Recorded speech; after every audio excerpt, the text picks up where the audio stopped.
Dati ang plastic hindi nagsasalita. Aba, akalain mo matindi na ngayon.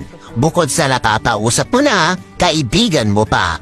Hindi ako masungit o mayabang. Sadyang di ko lang ugaling magbait-baitan sa mga taong alam kong batikan sa pakikipagplastikan. Huwag kang magyabang sa taong alam mong di mo kayang lamangan o pantayan.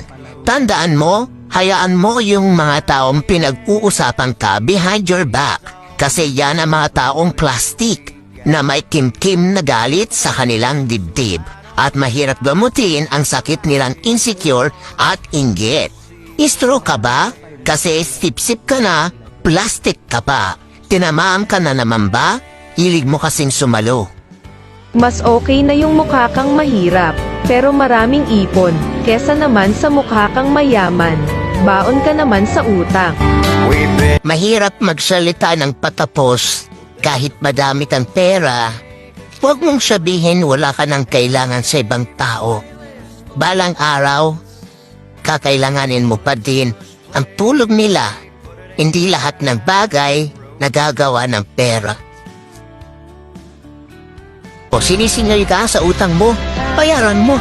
Remember, nung nananailangan ka, nagbigay tulong sa'yo yung kaibigan. Nung panahon na nagigipit ka, pinagbigyan ka. Ngayon may pera ka na. Ngayon may oportunidad na magbayad. Kesa naman yung makikita ka ng kaibigan mo sa post, feeling blessed kung saan ka pumupunta, hindi mo pa sinesettle yung maliit na amount na hiniram mo. Remember, kinolateral mo yung pagkakaibigan nyo sa magkano, 2,000, 3,000. Hindi mo babayaran? Pagsisingilin ka, ikaw pa yung galit. Huwag ganon, kaibigan. Responsibilidad mo yan, pinulungan ka nung naghihirap ka, meron kang atraso sa kanya, isettle mo. Huwag mo kakalimutan yan, dahil kung may atraso ka at hindi mo isisettle, habang buhay mo yung dala. And you have compromised the friendship forever.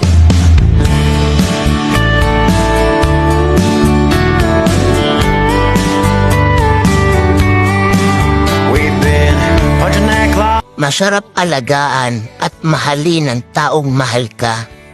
Tanggap ang pagkatao mo, proud sa'yo, at hindi ka kinakahiya. Yung kontento at masaya kapag kasama ka. Hindi nagbabago kahit na mag-away, tampuhan kayong dalawa. Nakikipagbati agad dahil hindi kanya matiis at hindi sumusuko sa anumang problema. At higit sa lahat, alam niya ang salitang, di ko kailangan ng iba dahil ikaw lang, sapat na.